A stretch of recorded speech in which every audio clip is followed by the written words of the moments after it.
candidato a uma... E a Cássia propôs, então, fazer uma apresentação, que ela tem até 30 minutos, eu acho que é suficiente, né? De quais são as suas propostas, uma vez eleita chefe de departamento. Eu acho que é um cargo muito importante, porque é talvez o cargo máximo que a gente tem aqui dentro. Eu comando não apenas um departamento da grandeza do departamento de toco-ginecologia, como o técnico administrativo do hospital, que talvez seja um dos cargos mais difíceis de exercer aqui dentro, é comandante do Conselho Técnico Administrativo.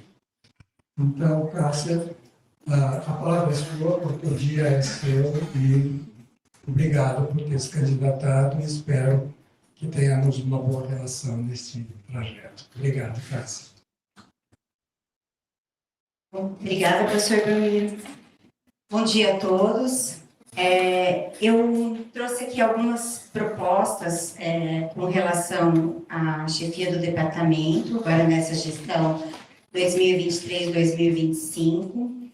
Mas é lógico que o departamento é feito por todas as pessoas e por todos vocês que estão aqui. Então, são algumas propostas para a gente discutir entre nós e tomarmos algumas decisões com relação ao departamento. Então, foram algumas reflexões que eu fiz com relação ao departamento.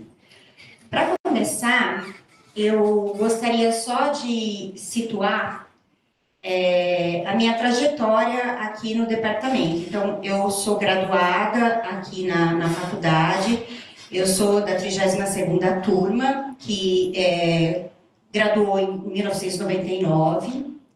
Aqui a gente pode ver algumas pessoas da minha turma que estão presentes aqui hoje. Professor Luiz Otávio, no cantinho. Professor Jales, no outro cantinho, esqueceu a blusa preta no dia. Professor Cássio, do meu lado. A professora Adriane Yoshida, da Oncologia. Então, nós temos o prazer de ter várias pessoas aqui no departamento da minha turma. A gente tem algumas pessoas importantes aqui também na formatura, a professora Sophie, que foi minha orientadora de iniciação científica por 4 anos. Professor Belmiro, sempre elegante, o mais bonito. Professor Cássio e a professora Angélica, porque, curiosamente, eu ganhei o prêmio de melhor aluna da pediatria. Curiosamente. Então, aqui, terminando a graduação, eu entrei para a residência médica. A residência foi a última turma que fez a residência em 2 anos, então a gente fez 2000, 2002. E depois da residência médica, eu fiz, como todo mundo, o título de especialista em ginecologia e obstetrícia. Depois eu fiz um 3º ano opcional na ginecologia, então eu tenho um título de especialista em laparoscopia e esteroscopia. E depois, em 2006 e 2007, eu fiz o mestrado e o doutorado. Eu fiz meu mestrado e doutorado na área de contracepção. Aqui é a equipe da contracepção no encontro da LIR, que foi realizado em Buenos Aires. E aqui o meu orientador, professor Barramontes, que sempre me ajudou muito. Depois do doutorado, eu fiz mais 1 ano de residência em ecografia, tenho título de especialista em ecografia ginecológica também. Aqui a gente pode ver o Kleber, que é um grande parceiro nosso aí do ultrassom, e esses são os residentes da época da ecografia. E depois, em 2018, eu fiz então a livre docência na USP de Ribeirão Preto. Essa foi a banca da minha livre docência. A parte de fotos acabou. Bom, depois, em 2009, eu fui contratada como docente, então, em IRD-IDP. Participei do comitê de ética nos primeiros 2 anos, 2010 a 2012, e participei do conselho departamental desde a minha entrada como docente, nos 2 primeiros anos representando a residência médica e depois como membro do conselho departamental até agora. Participei também em 2 gestões do Conselho Técnico Administrativo do hospital. Fui responsável pela disciplina MD 643, também pela MD 758 e também pela 942. E eu fui por quase 6 anos coordenadora da subcomissão de graduação. Eu trabalhei aqui com 3 chefes de departamento nesse cargo, então foi um aprendizado bastante interessante para mim. Então, como eu disse, eu fui preceptora dos residentes, 2012 a 2014. Sou responsável pela área de uroginecologia do CAISM e também pelo setor de reprodução humana do CAISM também, que engloba o ambulatório de contracepção de planejamento familiar.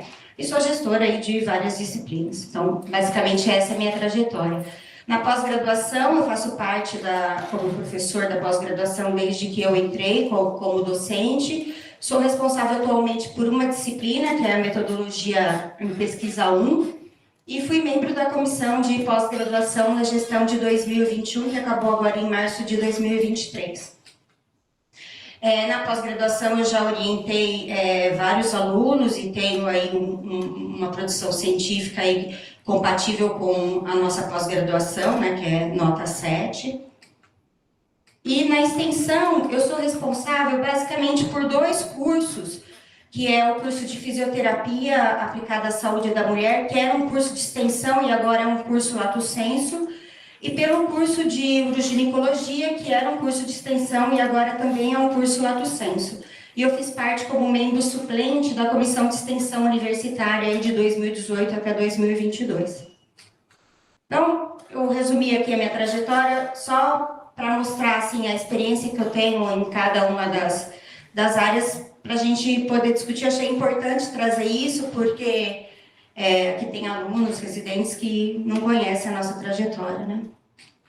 Então, eu fui procurar o regimento do departamento, e aí eu achei o regimento, é um regimento de 2006, e fala que a finalidade do departamento é o ensino de graduação, residência e pós-graduação, sensu lato e sensu escrito, dando ênfase aos problemas de saúde preponderantes na comunidade, a pesquisa na área de saúde da mulher e a extensão na forma de cursos e serviços à comunidade, além de participar na prestação de serviços à comunidade integrada ao ensino e à pesquisa.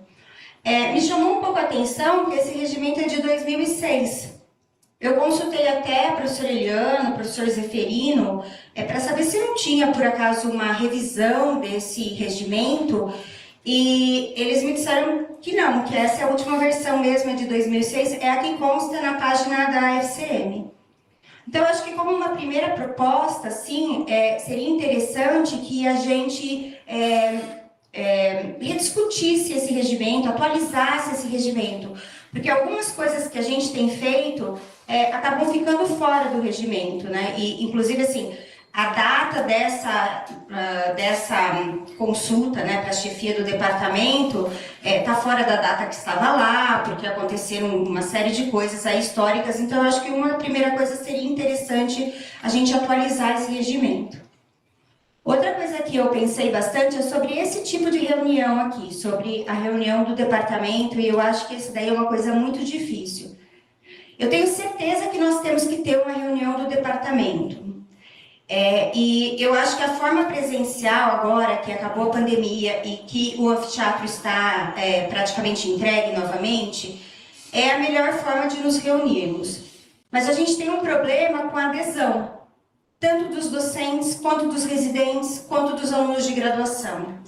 E todos os chefes do departamento, eles fazem um trabalho um serviço hercúleo, assim, para trazer temas que agradem a todos, e parece que não tem um tema que agrada a todos, parece que não tem uma forma que agrade a todo mundo. Então, eu acho que aqui é um ponto que a gente precisa discutir. Uma coisa que eu queria propor aqui é que nós mantivéssemos o canal do YouTube do departamento. Todos vocês sabem, o departamento tem um canal de YouTube. Esse canal ele tem as reuniões gravadas. Isso é bastante interessante, ter esse material gravado. Porque, vejam, é um departamento de excelência, numa faculdade de excelência, com professores ministrando aulas. E eu acho que ter esse material na forma do canal do YouTube do departamento é uma coisa interessante. Aí eu vou falar um pouquinho sobre a graduação, sobre a situação atual da graduação. Então, como vocês sabem, a gente faz parte de um teste de progresso. Esse teste de progresso ele inclui algumas universidades que fazem parte do NIPAEM, que é a Unicamp, a USP de Ribeirão, a USP de Bauru, a Unesp de Botucatu, Unifesp, UFSCar, FAMEMA, FAMERP, UEL e FURB. São essas as universidades que fazem parte do teste de progresso. E hoje o teste de progresso é uma ferramenta bastante útil para a gente ver como está sendo o desempenho dos nossos alunos. E assim, nossos alunos vão bem no teste de progresso, vão muito bem. Mas a gente observa que está tendo aqui, ó, aqui a gente consegue ver, ó, 2019 em azul, 2020 em preto, 2018 em roxo e agora aqui em marrom e verde, 2021 e 2022. Esse ponto tracejado aqui é a relação com as notas das outras universidades. Então, tudo que está para baixo é pior que as outras universidades, para cima melhor. Veja, nós estamos, na média, formando o nosso aluno do sexto ano, com alunos com nota melhor do que as outras universidades, mas parece haver uma tendência de queda do nosso nível. Assim, nós tínhamos uma diferença maior para as outras universidades do que agora. Teve o problema pandemia, que com certeza é um viés, mas a pandemia aconteceu para todo mundo, e mesmo assim a gente observa aqui uma tendência em queda.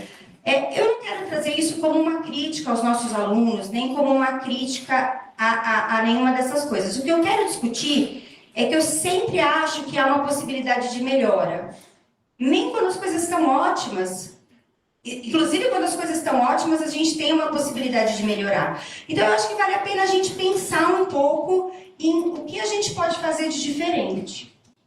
Bom, aqui a gente vê 2019, então, o gráfico em azul é o Unicamp, em marrom é o núcleo.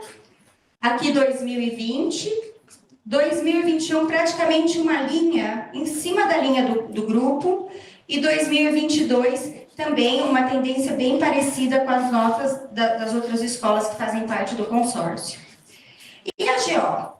A GO é diferente das outras disciplinas? Sim, a GO é diferente. Mas aqui nós estamos para discutir a GO. Então, vamos ver como a GO tem se comportado. Então, veja, 2010 até 2022, né, são 12 anos, mostrando então o nosso aluno do sexto ano, aqui a média das escolas, ó. Vejam que a gente sempre teve acima e a GO em hora nenhuma teve acima da linha da média das escolas, como mostra quando a gente vê o conjunto. Mas vejam também que parece ter uma tendência à diminuição ali, a gente chegar mais perto das outras escolas.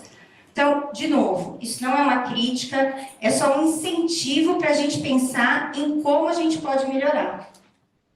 E aí, assim, como os senhores sabem, nós estamos tendo aqui uma discussão grande sobre a reforma do currículo de medicina. A professora Joana participou da elaboração desse relatório de comissão de reforma curricular, trabalhou intensamente nesse relatório. A partir desse relatório, saiu um documento que é a estratégia de trabalho para a reforma curricular, que deve começar no ano que vem. Deve não, vai começar, porque já foi aprovada na congregação e na SEG e em todas as instâncias. Então, como que acontece? A gente tem o NDE institucional, que faz parte a professora Patrícia Heder, que participou da discussão da reforma, e no NDE ampliado a gente tem a participação da professora Elaine Milanês. O NDE ampliado tem mais ou menos 50 professores, e a doutora Elaine é a nossa representante aqui do Departamento de Tocoginecologia. Então, a ideia desta reforma é fazer um ensino através de eixos helicoidais e espirais. Isso não é novo, isso é muito antigo, e isso já acontecia no nosso currículo. O que é isso, espiral? É o mesmo tema ser mostrado várias vezes no ensino, com graus diferentes de complexidade. Então, você introduz um problema complexo, mas vai vendo com graus de dificuldade de acordo com o aluno. Isso não é novo, isso é bastante antigo. Isso já acontecia. A ideia é só dar uma organizada em como isso vai ser apresentado. E como ficaram as caixinhas, né, que é o que todo mundo fica preocupado, a matriz, o que eu perdi? Quantos dias eu perdi, que é o que todo mundo fica nervoso e que não é o mais importante que a gente tem a discutir aqui. Mas vamos lá. O quarto ano continua igual com relação à nossa participação no posto de saúde. Veja que foi criada uma disciplina eletiva, com 18 dias aqui, que é uma das ideias dessa reforma. Então, um dos motivadores dessa reforma é que os alunos tivessem um pouco mais de aula de saúde mental, um pouco mais de saúde da família, um pouco mais de geriatria, e tivesse a oportunidade de ter disciplinas eletivas. Com isso, assim, a ideia é que diminuísse 10% do tempo de cada disciplina, para que os alunos tivessem tempo para estudar, áreas verdes para estudar e pudesse colocar tudo isso no currículo. Então, a primeira novidade é essa, vai ter uma disciplina eletiva no quarto ano, e a primeira coisa que a gente tem que pensar, se o departamento quer oferecer uma disciplina eletiva no quarto ano. No quinto ano, não mudou nada, a gente continua com o mesmo número de dias aqui, continua com os plantões, tudo igual, com relação ao tempo, né, de duração.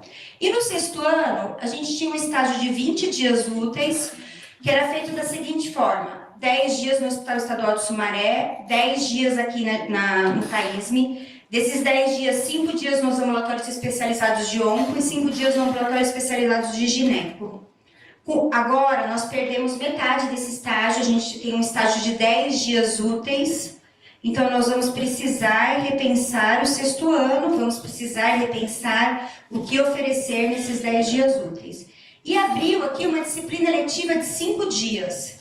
Então, essa é outra coisa, ver se queremos oferecer uma disciplina eletiva para os nossos alunos de sexto ano com a duração de 5 dias úteis. Então, são as duas novidades. Então, a minha proposta, assim, e o que eu gostaria de discutir com vocês, é que a gente faça uma reforma interna. Na verdade, não é bem uma proposta aqui do departamento de tocoginecologia, é uma proposta da reforma da faculdade. Porque, veja, eles entregaram a matriz, mas agora eles vão discutir as disciplinas. Então, nós vamos precisar discutir todas as nossas disciplinas aqui também. Então, vai como proposta minha / da reforma.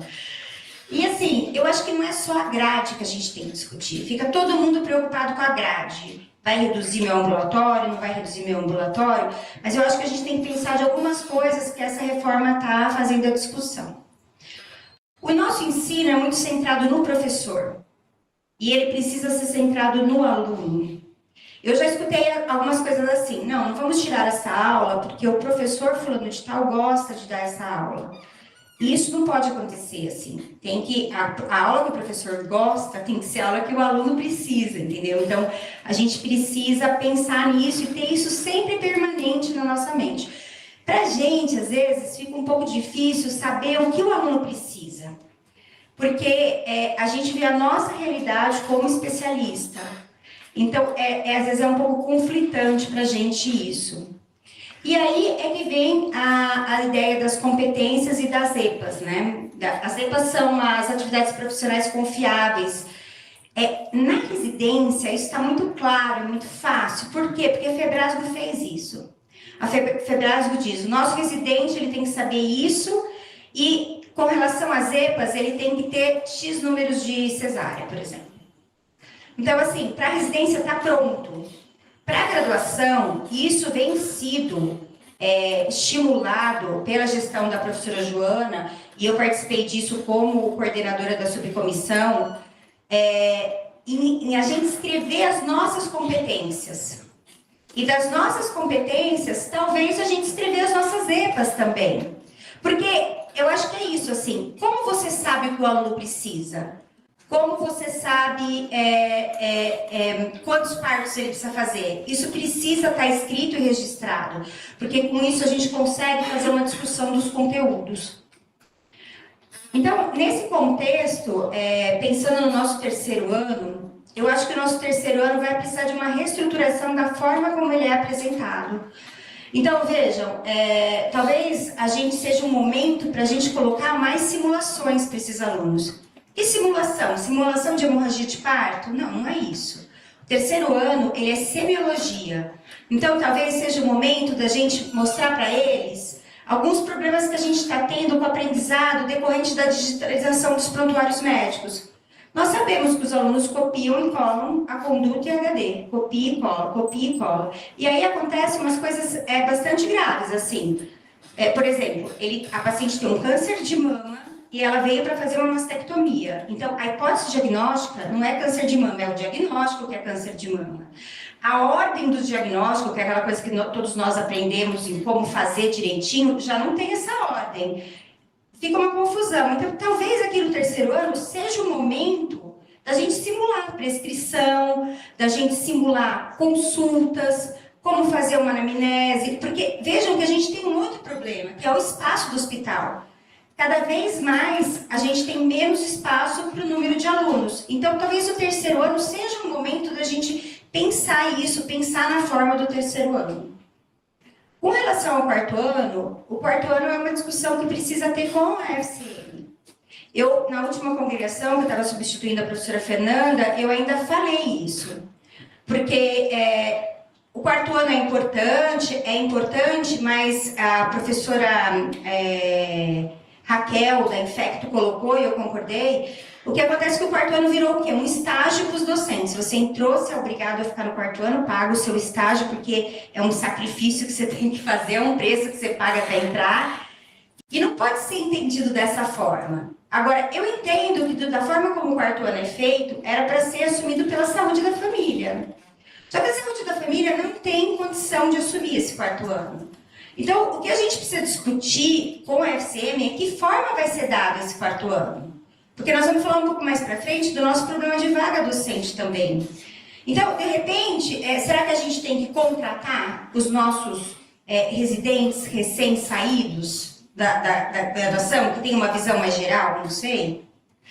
Vem outro problema, como você contrata sem dinheiro?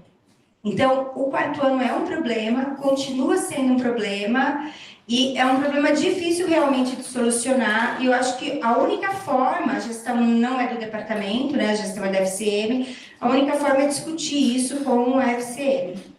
Agora, o quinto e o sexto ano é uma gestão nossa também. E agora, com essa perda de 10 dias do sexto ano, a gente vai ter que pensar o que fazer. Então, nós vamos fazer o quê? Nós vamos deslocar o estágio do Sumaré para o quinto ano, nós vamos deslocar os ambulatórios para o quinto ano, e aí, isso vai carecer de uma revisão de todos os estágios que a gente tem no quinto ano.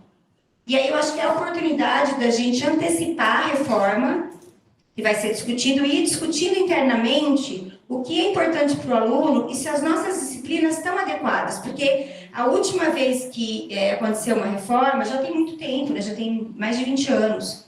Então, é uma hora da gente repensar isso.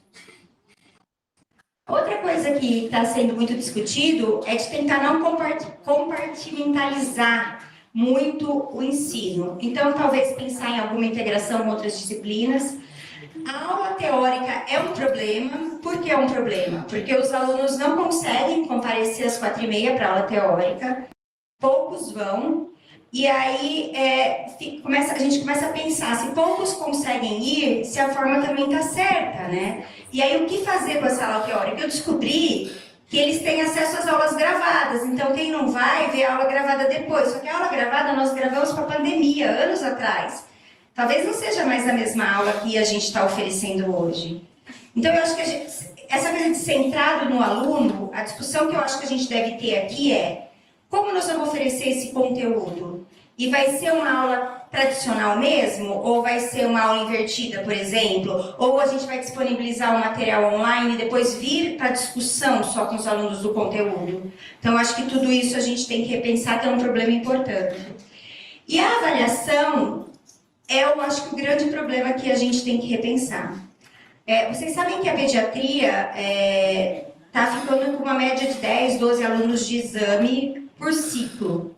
Porque a pediatria percebeu que a pediatria mudou a forma de avaliação deles. E aí o que nós estamos tendo aqui de problema é que os nossos alunos tiram 9 na prova teórica. Então, ou a gente ensina muito bem, ou a nossa prova está muito ruim. E o que acontece é que a prova, eles têm as questões da prova, porque dificilmente o docente muda a questão. Então, um passa para o outro, eles estão rindo porque eles sabem. Um passa para o outro e eles sabem a questão. Daí tem uma nota de conceito. Só que a nota de conceito, ela, mesmo que ela seja ruim, o aluno fica com a média. Então, daí ele passa. Então, a gente não tem alunos de exame. Isso é um problema, porque você pediu questões, depende dos docentes fazerem as questões. E a Patrícia acabou de pedir questão. Patrícia, acho que faz um mês, mais ou menos, ela mandou pedindo para a gente renovar as questões, porque a professora Fernanda já sabia disso, já estava tentando mexer nisso.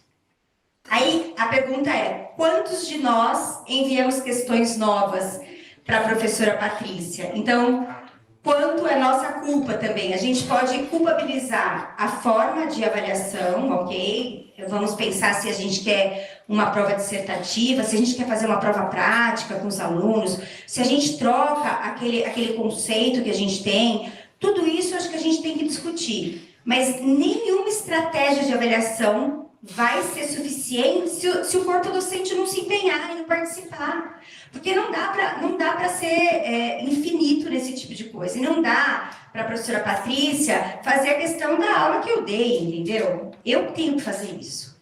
Então, o corpo clínico tem que estar empenhado nisso. E aí foi isso que a pediatria fez. E aí, quando ela mudou a forma de avaliação, 17 alunos de exame em cada turno. E médico. E a residência? Bom, a residência também tem o teste de progresso, né? Acabamos de falar no conselho que eles vão ser liberados de novo para o teste de progresso. Aqui eu trouxe só para situar, então, o teste de progresso de 2022. Vejam, nós participaram 12 R1s, 12 R2 e 10 R3.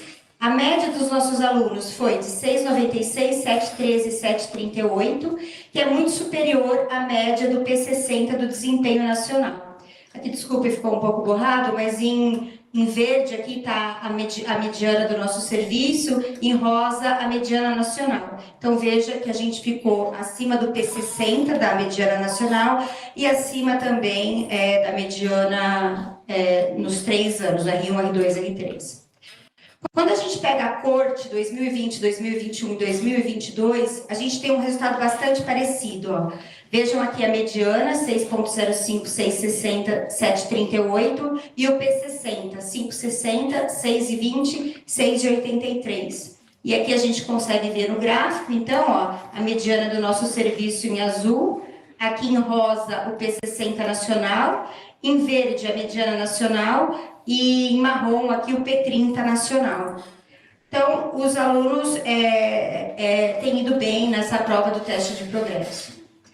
Qual que é a ideia, então, para a residência médica, né? Os próprios residentes, eles estão pedindo para a gente oferecer cursos práticos para eles.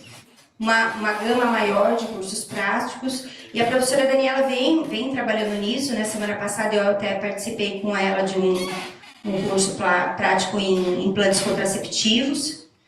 Eu acho que a residência vai precisar também reestruturar o método de avaliação. E se a gente promove curso prático, a gente também deve fazer uma avaliação da prática. Acho que para os residentes isso é muito importante.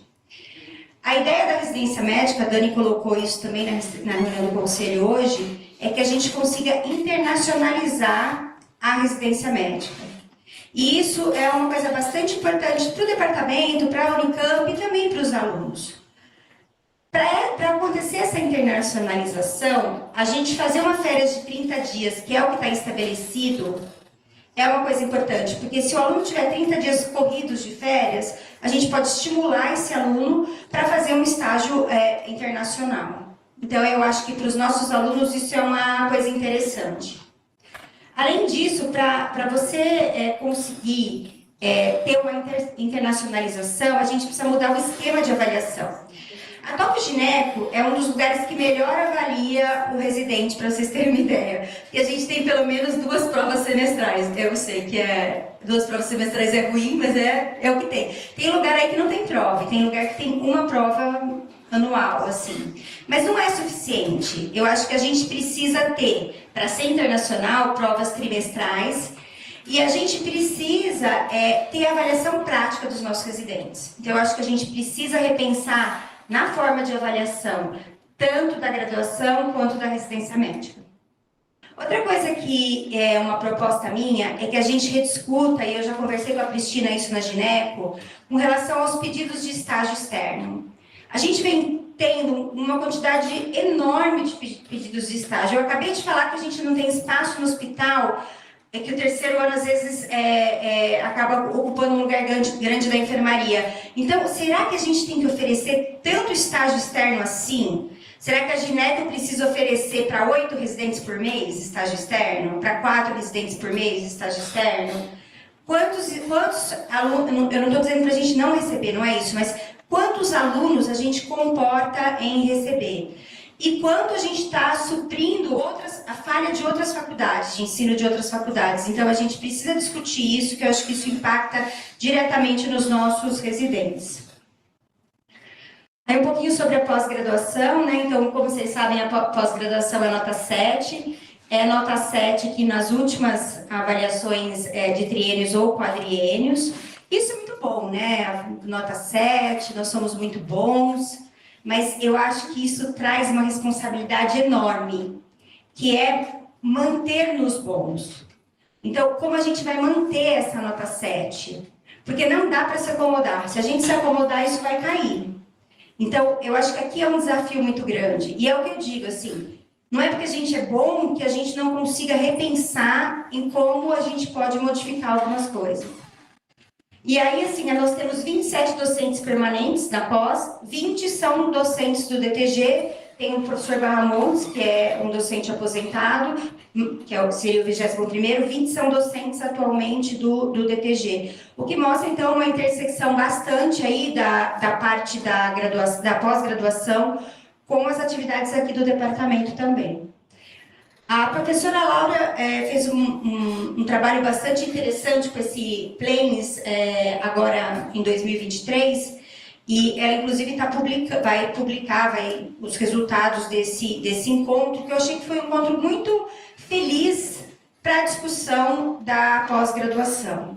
Eu até estava conversando com ela ontem e eu falei se a gente não deveria fazer um encontro desse também para discutir outras áreas, assim, porque foi uma coisa muito organizada e que saíram os problemas e as soluções, saíram as metas que nós vamos ter. Então, acho que isso é interessante. Então, desse Planes, a gente tem também, assim como na residência médica, a gente tem a internacionalização, né, como um objetivo da pós-graduação, aumentar a internacionalização, né, porque já é um programa internacionalizado. E enfocar no impacto econômico, social e cultural dos nossos estudos. Então, o que o departamento pode fazer para ajudar? Então, eu acho que o departamento ele pode estimular esses eventos científicos e culturais regulares, porque está escrito lá no Planes que precisa de um apoio de uma área institucional, então eu acho que o departamento, junto com o hospital, podem apoiar esse tipo de evento.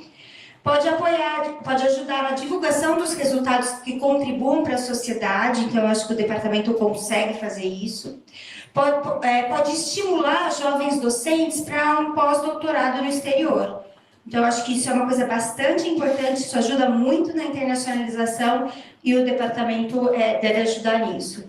Eu acho que essa atualização do docente em estratégias educacionais também, incentivar os docentes e novos docentes em buscar recursos, e facilitar a implementação de novas técnicas de ensino. Então, eu acho que para pós-graduação a gente pode atuar nessas coisas. Algumas coisas o departamento já faz, né? Por exemplo, possibilitar que jovens docentes vão para o exterior sempre foi aqui uma filosofia do nosso departamento. Mas eu quis trazer para ressaltar que a gente deve continuar com essas medidas. E a extensão, né? Então, a extensão, eu acho que o papel do departamento é apoiar e incentivar os docentes a fazerem cursos.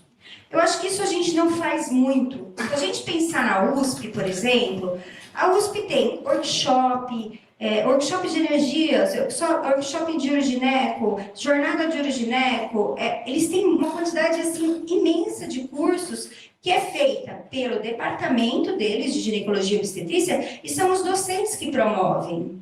Então, eu acho que com o apoio agora do hospital, que a gente vai ter até um centro de treinamento, eu acho que a gente consegue oferecer muitas coisas e muitos cursos. Eu acho que isso é uma área que a gente tem que aproveitar melhor, que é uma área que a gente não aproveita realmente. E muitos dos nossos colegas tocoginecologistas da cidade vão a São Paulo para fazer alguns cursos que a gente poderia oferecer aqui.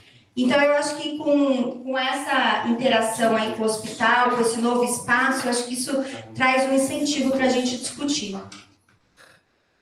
E sobre as vagas docentes, né? Então, a vaga docente, como é que está isso daí, né? Então, o professor Coy, em 17 de abril, ele passou uma carta na congregação, que ele levou o reitor, colocando a situação da FCM com relação às vagas docentes. Então, aqui a gente consegue ver que ele fala aqui, as aposentadorias da FCM, elas são superiores à média da Unicamp, e que 143 docentes da FCM, ou seja, mais da metade, eles encontram-se na faixa etária acima de 60 anos. Então, a FCM é a unidade com maior envelhecimento do seu corpo docente, com 52,6%.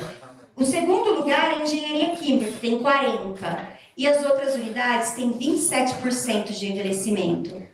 Então, ele levou essa discussão para o reitor. Ele diz também que, olha, que houve uma redução de 2016 para 2023 de 17,1%, que nós passamos de 328 docentes para 272 docentes ativos.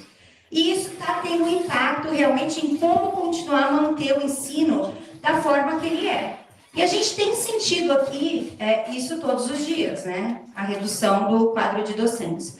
Como que está o departamento, né, com relação a isso? Então, desde 2016, a gente tem 31 docentes agora, e contando com a aposentadoria do professor Edson, que assinou a aposentadoria agora, então 31 já sem o Edson, 32 com o Edson. Então, contando aqui essa que está prevista, porque ele acabou de assinar. Nós temos 8 aposentadorias de 2016 até agora. Professor Poli, professor Teixeira, professora Ilza, professora Meire, professor Paulo César, Barramontes, Barini e o professor Gabiati. E de contratação nós temos a professora Diama e o professor Guida, que acabou de ser incorporado. Então, realmente a gente tem um déficit importante aí dos docentes. O que a universidade tem colocado, o que a Faculdade de Ciências Médicas tem colocado, é que a universidade tem provisionado 200 vagas de MS6. E que talvez um jeito da gente aumentar o quadro clínico de MS3 seja promover os docentes que tiverem condições a MS6.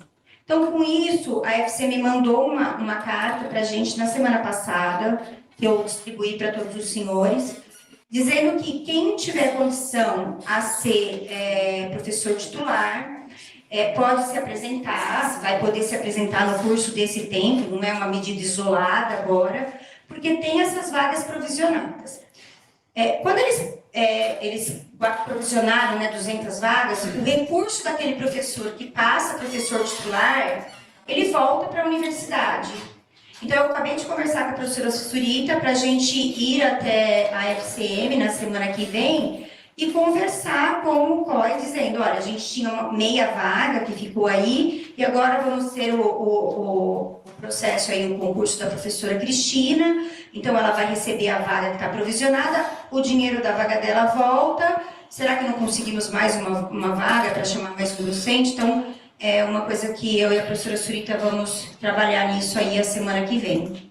E é uma situação que está ruim para todo mundo e está bem ruim aqui para o departamento, e é uma situação que nós vamos ter que discutir também. Então, basicamente era isso que eu queria trazer para os senhores. Eu trouxe uma frase de Aristóteles, mas na verdade é o que eu penso realmente, assim, que a gente não pode se acomodar. Não, a gente é um departamento bom, a universidade é uma faculdade boa, mas a gente não pode se acomodar em momento nenhum. Eu acho que a gente tem que sempre trabalhar para melhorar. Muito obrigada.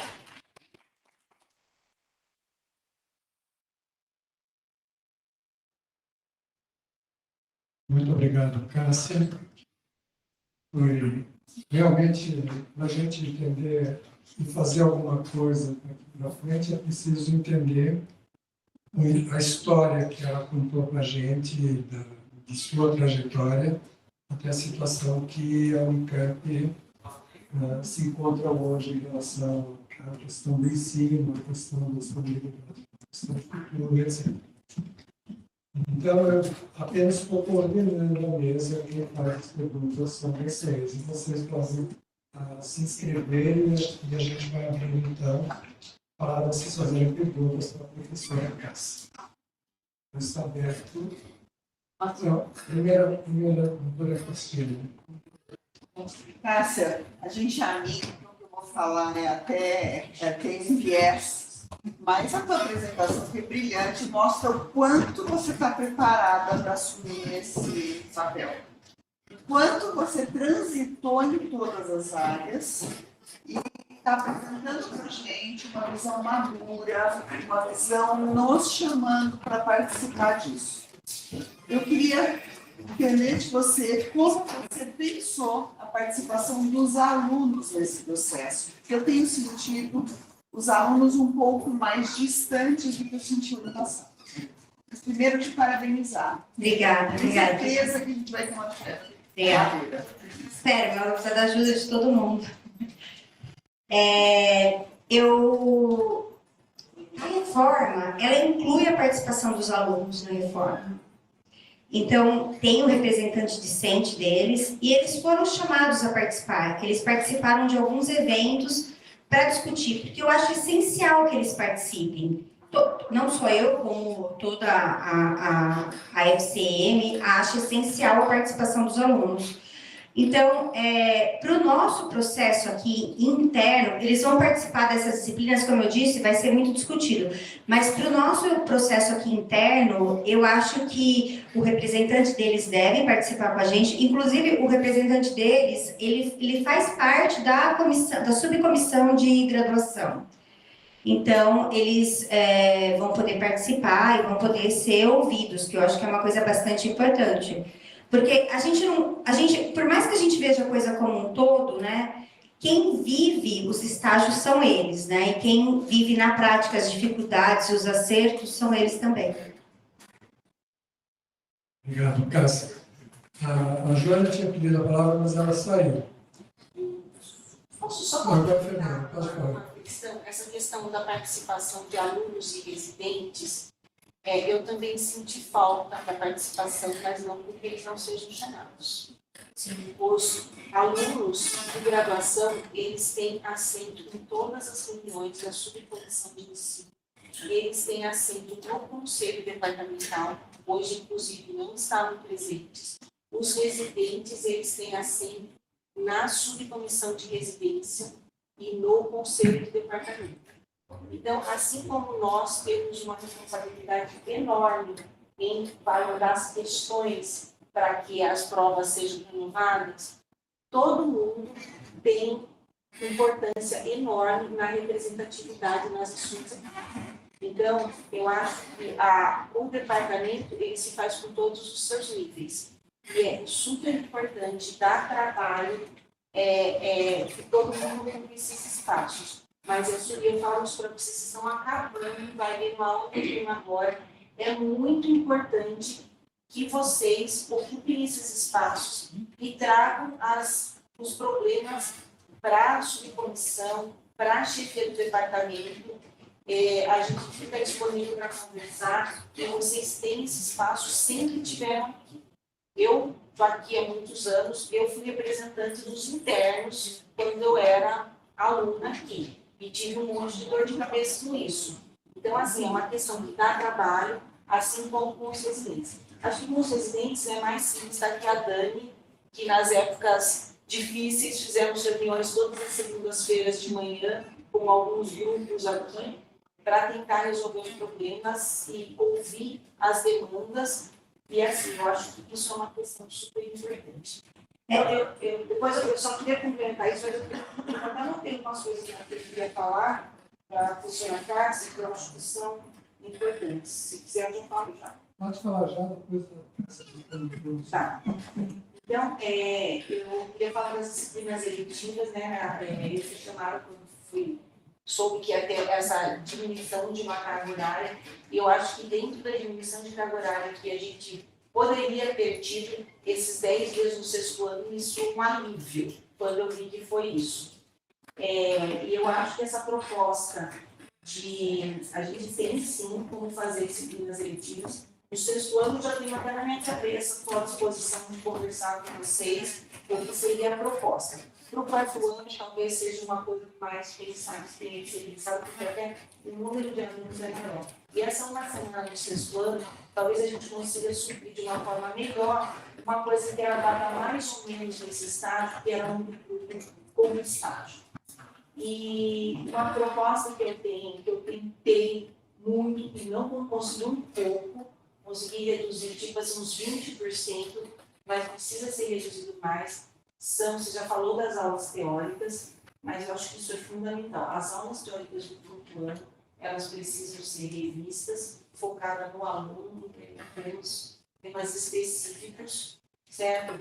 E se eu não tiver a aula do quinto ano, não tem problema, eu vou dar aula no quarto, mas assim, os temas têm que ser mais abrangentes e visando a formação geral de um aluno, que eu acho que tem muito a ser.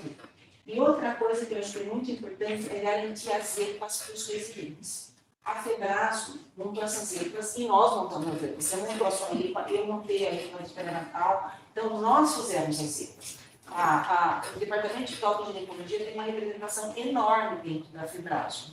E a gente faz as EPAs. E muitas vezes o que eu escrevi lá na EPA, às vezes eu vim acho que a minha é um simples de pré-natal de risco habitual, mas algumas EPAs a gente não vê contempladas aqui. Eu acho que na residência isso está muito simples. E a gente tinha que cobrar isso da gente como forma de avaliação.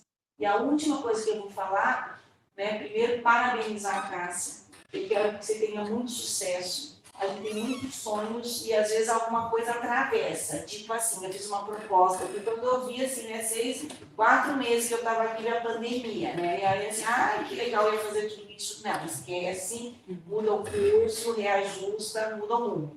Porque a gente vai ter outras prioridades. Então, nem tudo segue uma linha. Mas a Cássia é uma pessoa que tem uma enorme capacidade de adaptação, eu conheço, só pela trajetória, por tudo que ela já fez aí. Mas faltou falar uma questão, que foi a pergunta que fizeram para mim quando eu fiz essa apresentação, que foi o Guilherme que me fez.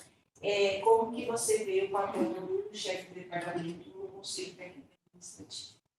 Que é uma coisa que a gente não tem dimensão do tamanho até você estar lá. Você assinar 1000 coisas de valores exorbitantes que são feitas aqui dentro do hospital e que só daí a gente acaba com, assim, né? A gente tem essa noção, mas assim, aquele susto de ver, nossa, realmente é muito trabalho. Eu já estou te perguntando, mas já vou te responder. Tem uma equipe aqui dentro excelente, sem a qual não daria para tocar esse hospital. Então é uma equipe enorme. Mas eu queria que você falasse desse seu papel, que também muitas vezes não é produzido.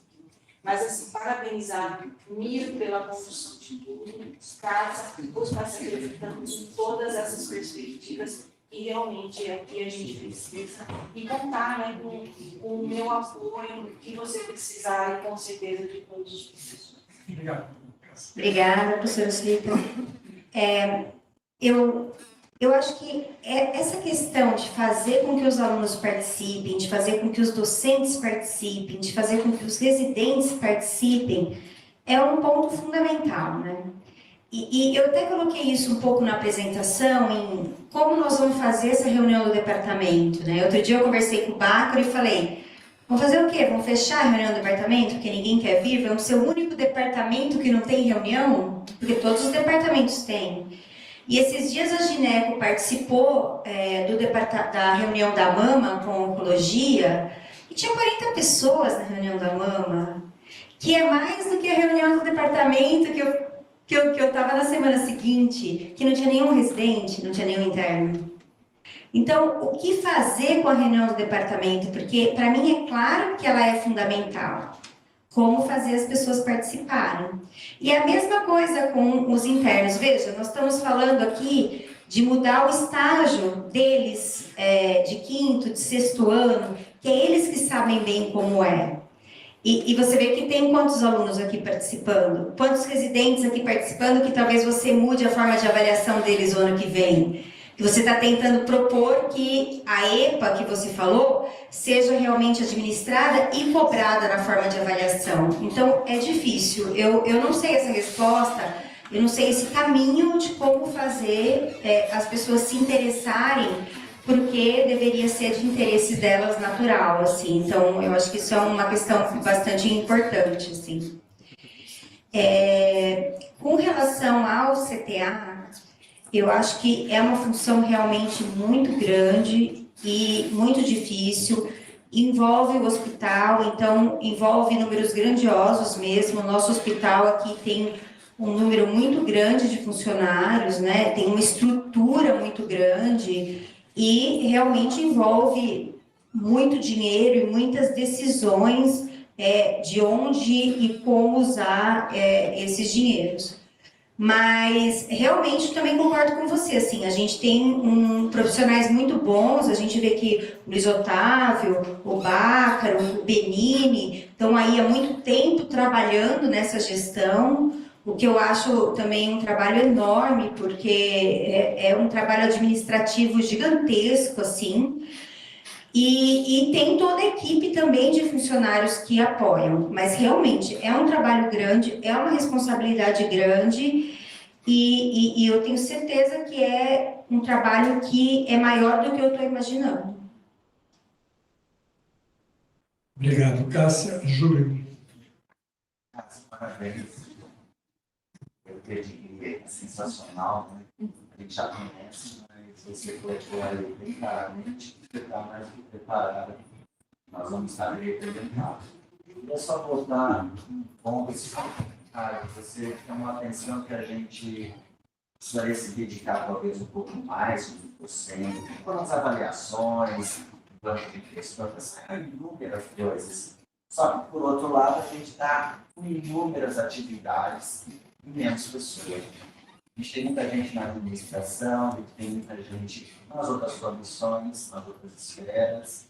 Então, a gente faz muito aqui já para manter tudo isso nessa qualidade e, assim, um pouco complexo fazer um pouco a mais, apesar de que tem algumas pessoas que poderiam realmente fazer um pouco a mais. Não tem gente de cada um. Então, só um comentário. Agora, o que eu gostaria mesmo de colocar naquela linha da participação do aluno, eu fui gestor do sexto ano, né? Logo que eu entrei, a gente fez algumas modificações, porque é um estágio muito fragmentado, né? Ele é diferente e tinha o deslocamento, agora para a Juliana, tem o deslocamento para Sumaré, o Belmiro foi muitas vezes, ainda vai, acho, né? Agora eles vêm. Eles vêm. Teve uma mudança por causa do Covid, que aí está diferente. E você vai ser reduzido metade dos 20 dias úteis para 10 dias úteis. Né? Ou seja, realmente é um curso que a gente discutia que ele estava no sexto ano apenas para manter a veia, né? Porque todo o nosso curso nós já demos no quinto ano. E como é uma das grandes áreas, ficaria muito tempo, principalmente para aquela primeira turma que entrava no início do quinto ano, até o quinto, sexto ano, ficaria muito longe das avaliações. Então, por isso que tem o sexto ano, e ele devia ser evidentemente prático, onde poderia ter, lá em Sumaré, na parte da obstetrícia, onde ele poderia ter mais liberdade para fazer as coisas, quase como médico, né? E a gente tem as dificuldades, porque lá as pessoas não estão engajadas em dar esse ensino, que tem a cobrança do dia a dia dos serviços, né? Tem uma outra cobrança assim, cada vez mais rigorosa, inclusive com menos pessoas nas salas, a gente tem dificuldades no ensino. Né? Então, uma alternativa agora, nesse momento, a gente discutiu muitas vezes isso, ouvir do sexto ano o que é importante nesse estágio. Porque você vai reduzir pela metade, você tem o campo de Sumaré que a gente não quis perder o contato, é um outro fator. E você tem o dia a dia do ambulatório de especialidades, onde os alunos têm chance de ter uma última discussão com o docente, a maioria dos dias tem docente, quase que individual, basicamente. E é uma oportunidade praticamente única. Porque mesmo os residentes, tem outros residentes, quase não tem docente, e o residente ensina o aluno, então os contatos com docentes são muito poucos. Então é onde a gente consegue ver onde tem alguma deficiência para aquela pessoa e corrigir. Então são momentos assim, muito valiosos, né, e que dá para se perder uma parte deles. Mas isso é no meu ponto de vista. Agora, você vê o quanto realmente esses tipos de encontros estão revertendo para os alunos, ou para o ensino para manter aquela norma acima.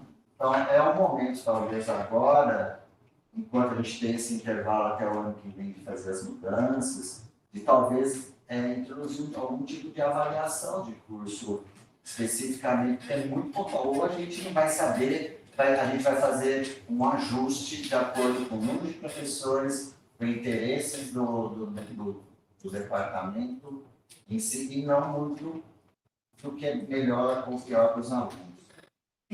Veja que a gente tem tempo para fazer essas modificações, porque o ano que vem começa o primeiro ano, né? Então eles vão chegar aqui para a gente em 2028, né? É uma reforma gradual, assim, vai sendo, né, ano a ano. E eu penso um pouquinho diferente, assim, de você, Júlio, num ponto, assim. Eu acho que, por exemplo, o 6º ano na gineco, olha onde eles passam. Menopausa, endócrino, endometriose e as infecções genitais. É a primeira vez que eles vão ter a oportunidade de passar no ambulatório de endometriose. Eles vão ter um dia de contato com a endometriose. Eles vão ter 2 dias na menopausa, que é uma coisa super importante. Então, eu na minha opinião, assim, tá errado, tá, esse estágio uma semana no 6º ano. Porque o que aconteceu é que antigamente, quando foi feita a reforma, existia um ambulatório de gineco geral, onde tinha menopausa, onde tinha essas coisas. Agora, nós temos um ambulatório de gineco cirúrgica, um ambulatório extremamente de indicação cirúrgica. Então, eu acho que está na hora da gente rever esse tipo de coisa. E outra coisa que a gente precisa pensar é que, assim, nós tínhamos 90 alunos que entravam. Aí foi para 110 e agora 120, e nós mantivemos os números de estágio. Será que a gente não consegue distribuir melhor esses alunos e criar mais um estágio embaixo, por exemplo? Ter um estágio a mais no 5º ano? E aí, o 6º ano, a gente pode pensar na forma como a gente quer fazer. Mas talvez a gente consiga mexer nisso. O que eu acho? Sumaré é um problema e uma solução. Porque Sumaré é um campo onde tem uma série de procedimentos que é interessante para os alunos, é muito interessante para os residentes, e deveria ser um lugar onde eles têm autonomia. Mas a hora que eles chegam lá em Sumaré, não é isso que acontece. Assim, se você conversar com os alunos, você vai ver que eles dizem que às vezes no plantão o pessoal fala, vai dormir, sem internos, só me atrapalha, entendeu? Então, é uma solução e um problema ao mesmo tempo. A FCM, ela quer manter o contato com o Hospital de Sumaré, porque ele é essencial para algumas disciplinas. Então, por exemplo, cirurgia. Procedimentos de baixa complexidade só são feitos no Hospital Estadual de Sumaré. E não dá, por exemplo, para o cara sair fazendo transplante renal e não saber fazer um tratamento de um cálculo renal, entendeu? Aqui, para toque gineco, não é tão grandioso assim, né, o salto, porque a gente acaba tendo aqui no hospital um jeito de suprir essas carências. Mas continua sendo um estágio interessante, com as dificuldades que ele tem. Eu acho que assim, o aluno tem que sair como um médico geral, né? Eu acho que a gente trazer muito para nosso ambiente é muito de especialidades. Então, na verdade, eu sei que da dificuldade eu queria que está indo para a atenção primária. Lá eu atenderia a menopausa, Entendeu? Nesse sentido. O problema é assim, quem vai com os alunos na atenção primária, né? Porque assim, a gente acabou de falar do 4º ano, que deveria ser a saúde da família, entendeu? Então, De reforma de ensino. Não. Então, o erro é esse. Tá? E nós não estamos discutindo isso. Eu estou falando porque por que a faculdade constrói um centro de saúde modelo que atende a atenção primária, que você consegue treinar tudo, enfermagem, treinar médicos de família. Você entendeu? Não, porque esse é um assunto muito interessante que ela vai ter que discutir na SCM. O que você acha? Eu acho agora que a gente vai fazer o seguinte, eu vou passar a palavra para a Laura. Durante a pergunta da Laura, eu vou encerrar as inscrições para falar, porque depois eu quero fazer uma pergunta. E depois a Cássia vai estar aí disponível para conversar com todos vocês, inclusive o que você está propondo. Eu acho importante, mas assim, a gente tem que dar a palavra para todo mundo aqui, né? Que estiver. Então, a Laura agora, depois eu vou fazer uma pergunta.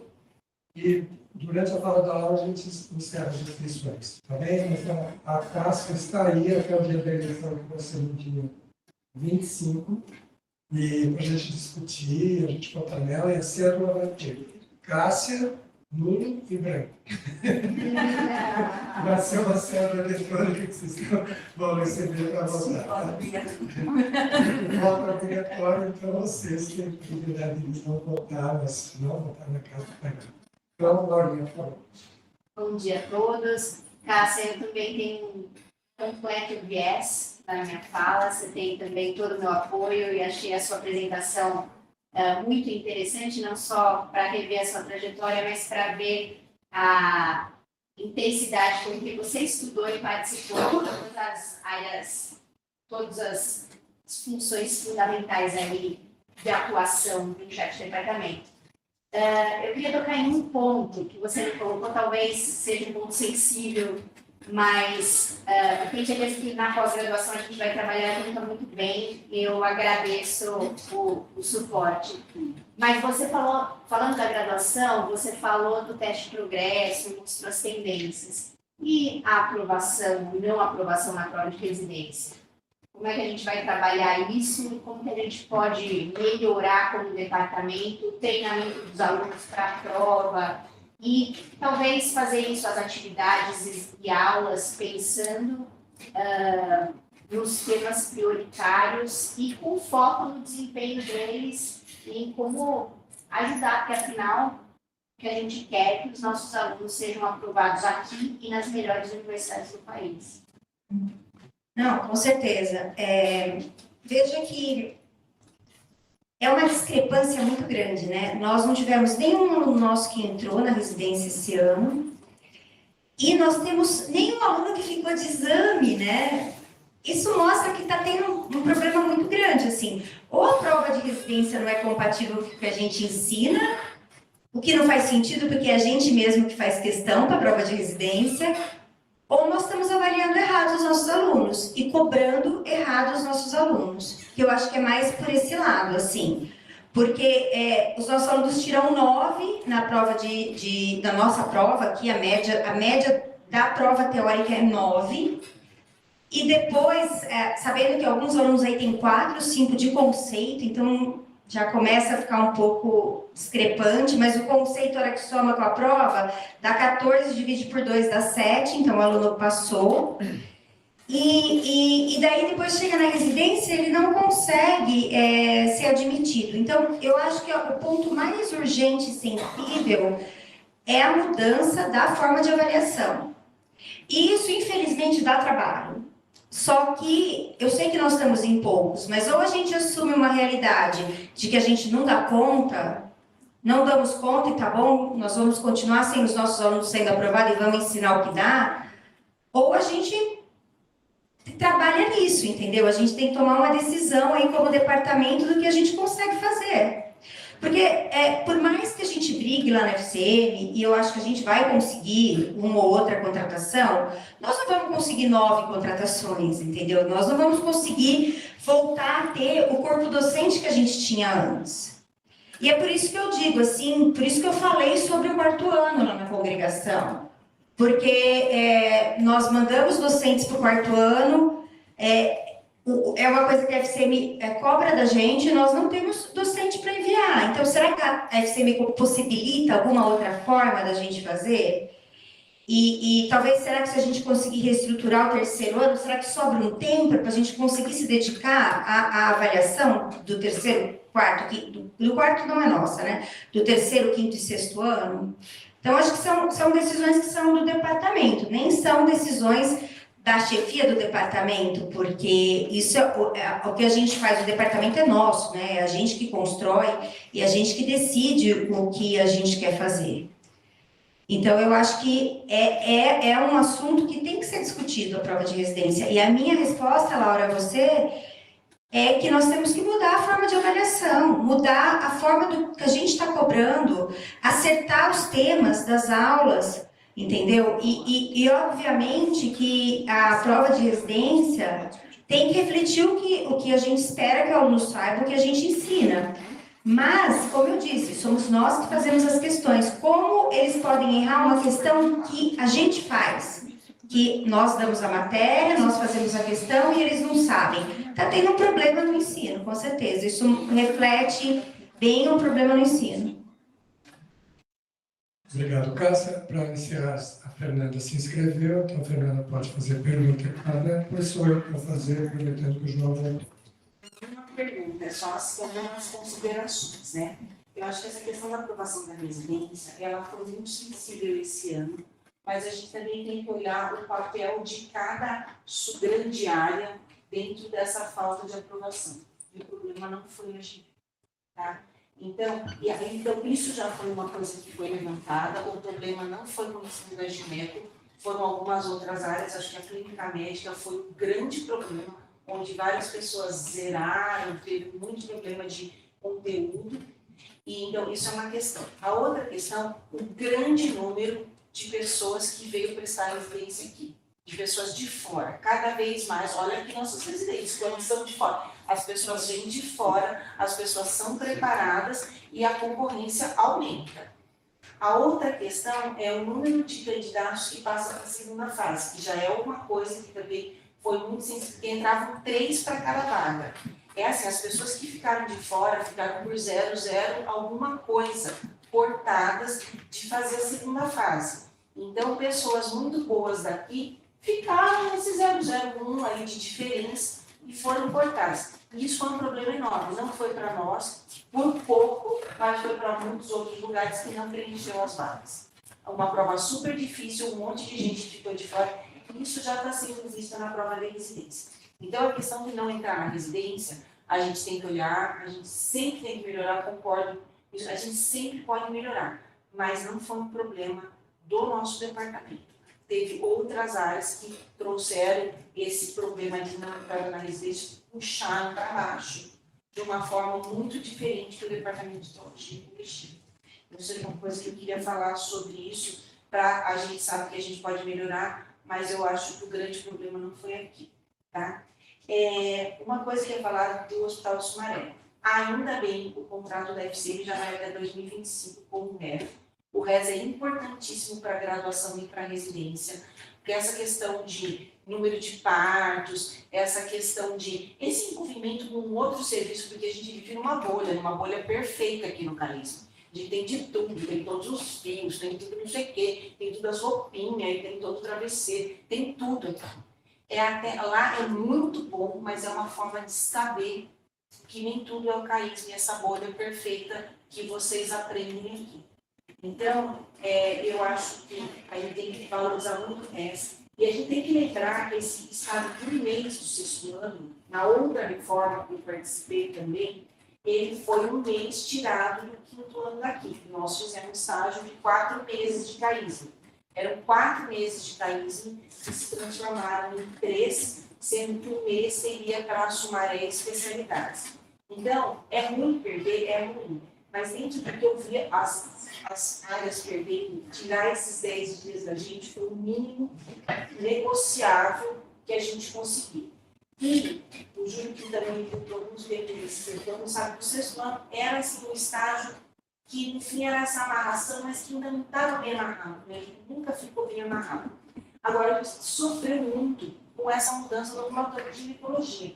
E realmente, era um ambulatório de ginecologia geral, conhecia tudo. E não existe mais um ambulatório de ginecologia geral.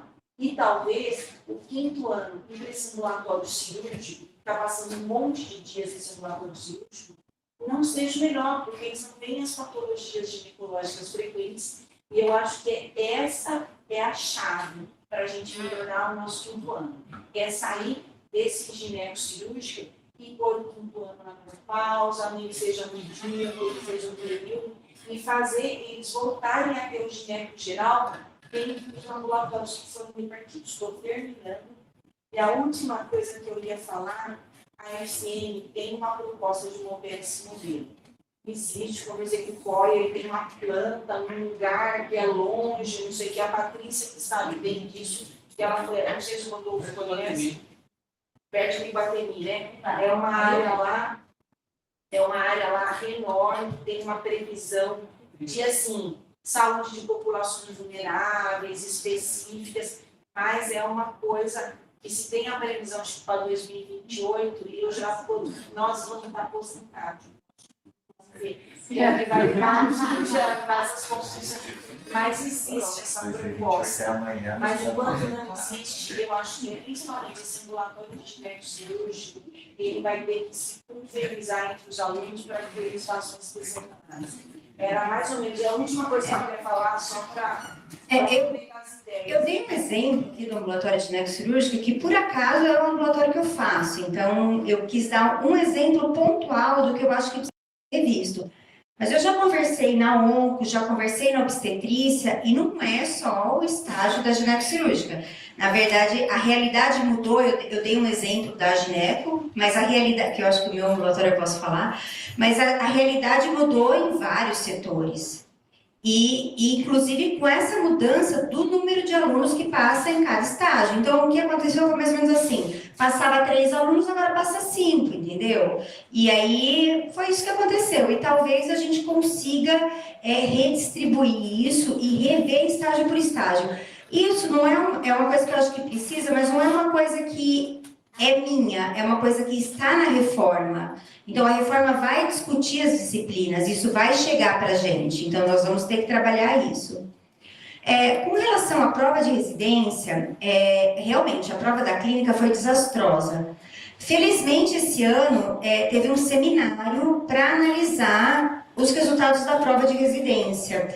E esses resultados estão disponíveis, porque a gente sempre teve uma avaliação que vinha para algumas pessoas com relação ao poder discriminatório da questão, mas da população geral, não dos nossos alunos, entendeu? Uma avaliação de se sua questão foi boa ou não, mas não dos nossos alunos. E agora, teve essa discussão que refletiu o nosso aluno. Então, qualquer um pode ver como foi a prova da clínica, como foi a prova da cirurgia, como foi a prova da gineco, e a gente pode ter esse resultado. A relação 3:1 mudou, e isso já passou também. Mas mudou por quê? Para fazer os nossos alunos poderem participar da entrevista? Não, não foi por causa disso. A entrevista vale muito pouco, a entrevista vale 10%. Mudou porque não preencheram as vagas em alguns departamentos. Então, eles vão chamar mais aluno para ter mais gente para poder chamar depois. Não foi com a tentativa de, vamos puxar os nossos alunos para eles conseguirem chegar na entrevista. E é complicado, a concorrência é grande, é isso mesmo, mas eu acho muito discrepante tirar 9 na prova teórica aqui e eles não tiram 9 da prova de residência depois. Então, eu acho que a gente tem que rever a nossa avaliação, sim. Bom, vou só fazer uma consideração final e uma para você completar depois. Primeiro de tudo, a gente fala assim, o CAISM é uma bolha que tudo dá certo, tudo parece que funciona aqui dentro. Porque, na verdade, o CAISM tem professores do nosso departamento que cuidaram desse CAISM e fizeram esse CAISM chegar no que ele é hoje, à custa do trabalho de vocês. O CAISM hoje ele representa aquilo que ele representa hoje. porque os nossos gestores fizeram o CAISM crescer e chegar nessas condições. E hoje a gente tem, por exemplo, um centro de treinamento grande lá embaixo, que precisa ser utilizado de forma bem apropriada e de forma que seja autossustentável, como eu conversei hoje com o João. Porque a coisa não funciona de graça, as coisas funcionam porque alguém pôs dinheiro, alguém trabalhou para aquilo funcionar. Cada vez que se mexe naquilo, as coisas podem acontecer de não evoluir da forma mais favorável. De que maneira você vê a inserção de todos os docentes na utilização desses espaços que o CAISM criou para que a gente possa desenvolver atividades até extracurriculares para o desenvolvimento dos nossos alunos, dos nossos residentes e dos médicos que estão no nosso entorno? Aí, como é que você vê a possibilidade de nós, docentes, participarmos disso para o crescimento, para o engrandecimento da comunidade médica de Campinas? Como você vê isso? Eu acho que é um pouco do que eu comecei a falar lá na hora da proposta. Eu acho que a gente tem um espaço aqui agora excelente, né? Um espaço que dá para receber muita gente, e eu acho que a oportunidade é disponibilizar cursos mesmo. Você pode disponibilizar um curso pago, porque obviamente nós vamos ter que pagar o hospital, lembrando que o centro de treinamento é do hospital, não é da faculdade, então tem um gasto, tem um preço, mas você pode oferecer um curso de diabetes gestacional para a população de Campinas que custe, aí dure um dia, 2 dias, e custe um preço razoável que dê para você pagar os custos todos desse treinamento. Eu acho que essa é a ideia, é participar desse jeito. Eu acabei de participar 15 dias atrás de um workshop da USP sobre o uso de energias em mulheres agora, né, para tratamento da síndrome geniturinária da menopausa, da incontinência urinária, então laser, radiofrequência. E eles fazem um curso teórico e depois um treinamento prático. E é bem apropriado de fazer aqui, porque a gente pode alugar o aparelho de laser, alugar o aparelho de radiofrequência e promover um curso. É um curso que com certeza vai ser bem ministrado, porque os nossos docentes dominam essas tecnologias, inclusive a gente faz pesquisa nessa área, e é um curso que custa muito caro para ser administrado por médicos que não têm nem formação acadêmica. Então, nós somos as pessoas que entendemos de algumas coisas, cada um na sua área, muito bem. Então, a gente tem que divulgar esse conhecimento. Acho que é a nossa obrigação disseminar o conhecimento. E agora o hospital está promovendo para a gente um lugar adequado para fazer, inclusive, treinamento prático. Então, eu não vejo por que a gente não começar a fazer esse tipo oferecer esse tipo de curso para a sociedade. Como eu disse, eu tenho colegas aqui que são tocoginecologistas na cidade e que vão fazer cursos em São Paulo, porque não tem aqui em Campinas. A Unicamp, que é a universidade aqui pública da região, não oferece como a USP oferece, como a Unifesp oferece, nós não oferecemos esse tipo de curso. Obrigado, Cássia. Então, encerramos a nossa sessão de hoje. Agradeço a todos pela presença, muito obrigado. E quero lembrá-los, então, que dia 22 de maio vocês vão receber instruções de acesso no e-mail institucional para os votantes, que são os docentes do departamento.